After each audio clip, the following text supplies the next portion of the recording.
የአማራ ፋኖ በሸዋ ሴቶች ጉዳይ ሲሰጥ መግለጫ ዓለም የፍትህ ቀን ብታከብር አባታችን አጼ ዘርዓ ያዕቆብ ለፍትህ ሲሉ የገዛ ልጃቸውን በጋራ ድንቁ ተራራ ላይ ፈርደውበት የተሰቀለበትን ቀን ሰይማ ታከብር ነበር። እኛ የፍትህ አዋቂ የአጼ ዘርዓ ያዕቆብ ልጆች ሆነን ፍትህ ተነፍገን ለዓመታት ኖረናል። ነገር ግን ግብሩን የለቀቅነው እኛው ነን። ሀገር መርተው ሀገር ሰርተው ያስረከቡንን ሀገር እንደዋዛ ተመልክተን ዋጋ ከፍለንባታል። አማራ ወደ ነበረበት ግብሩ እንዲመለስና የአማራ ሕዝብ ላይ እየደረሰ ላለው ዘርፈ ብዙ መከራ፣ ስቃይ፣ ግድያና መፈናቀል እንዲቆም የሕዝብ ልጅ የሆነው ፋኖ ወደ ፖለቲካዊ የትጥቅ ትግል ገብቷል። በዚህ የህልውና ትግል ውስጥ እኛ ሴቶች አስተዋጽኦአችን የጎላ ነው።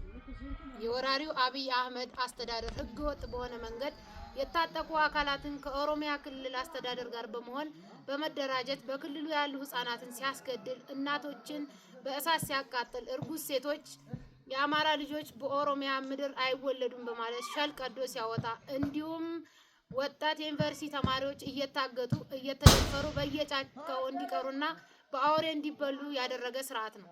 በ2013 ዓ.ም በደምቢ ዶሎ ዩኒቨርሲቲ 20 ተማሪዎች በፋሽስቱ አብይ አህመድ ቅጥረኛ ታጣቂዎች ታግተው የተወሰዱና ደብዛቸው የጠፋ ሲሆን በወቅቱ በስርዓቱ ላይ ከሊቅ እስከ ደቂቅ ሁሉም ማህበረሰብ በሰላማዊ ሰልፍ ጥያቄውን ሲጠይቅ እንደነበር የሚታወስ ነው። አገዛዙ ምላሹ ሹፈት፣ ቀልድ እና የእህቶቻችን መከራ ያልተመለከተ ነበር።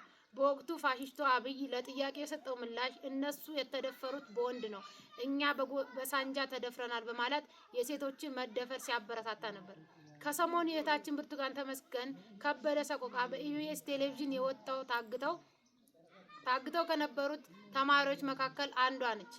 ሌሎች ላይም የከፋ ነገር እንደተፈጸመ እናውቃለን። ስለዚህ ሁሉም አማራና ሰው በሚለው መስፈሪያ የሚጠራ ማንኛውም ይህንን ስርዓት በመቃወም ከእህታችን ጎን ሆኖ ሊያሳያት ይገባል።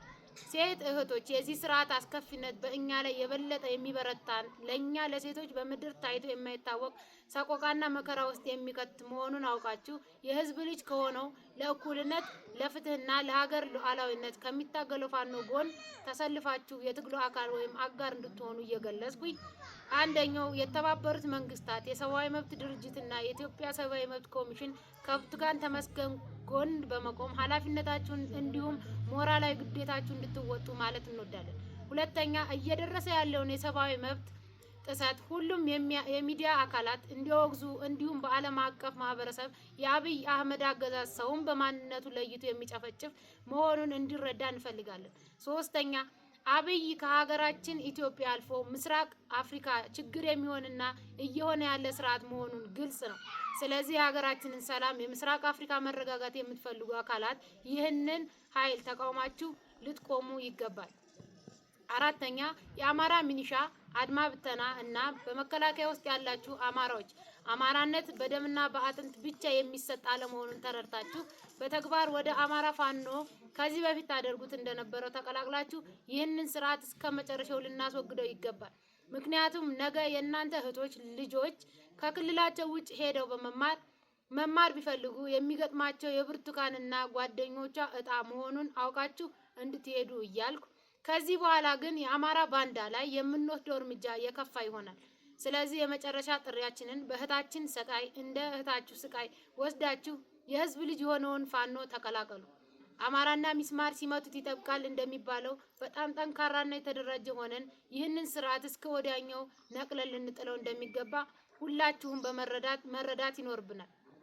ስለሆነም ውድ የአማራ ወጣት ሴቶች ሆይ በትግል ላይ ከትግል ውጭም ያላችሁ እህቶቻችን በእህታችን ብርቱካን ተመስገንና ጓደኞቿ ላይ ለደረሰው እያንዳንዱ ሰቃይ፣ እንግልት፣ መከራ በእኛ ሁላችንም ላይ የደረሰ መሆኑን በመገንዘብ ይህ ድርጊት እንዳይቀጥል በጽኑ የስርዓት ለውጥ እስኪመጣና በምትኩ ለሁሉም የሚበጅ ስርዓት እስክንተክል ይህንን ፖለቲካዊ የትጥቅ ትግል በመቀላቀል ሁላችንም ኃላፊነታችን እንድንወጣና አሻራችንን የማናሳርፍ ከሆነ ታሪክ እንደሚወቅሰን በመረዳት ሁላችንም የአማራ ሴቶች ትግላችንን እንድትቀላቀሉ፣ በተጨማሪም በዓለም ላይ ያላችሁ እህቶቻችን ድርጊቱን እንድትዋግዙ በማለት መልእክታችንን እናስተላልፋለን። ክብር ለተሰዉት፣ ድል ለአማራ ሕዝብ። የአማራ ፋኖ በሸዋ ሴቶች ጉዳይ መምሪያ ኃላፊ ቀኛዝማች ትንቢት ኃይለማርያም